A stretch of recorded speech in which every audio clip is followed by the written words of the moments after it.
इलाके और कबीले पर जुल्म किया, लेकिन मेरे दुश्मन ये बात अच्छी तरह जानते हैं कि मुझसे कोई उस वक्त तक कुछ नहीं ले सकता जब तक खुद न देना चाहूं मैं।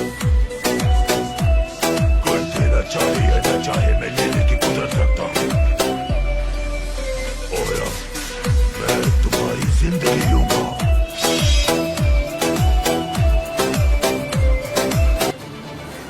इसीलिए आया हूं मैं, क्योंकि तुम्हारी यहां मौजूदगी बर्दाश्त नहीं, तो तुम्हारी ताकत से टकराने आया हूं यहां।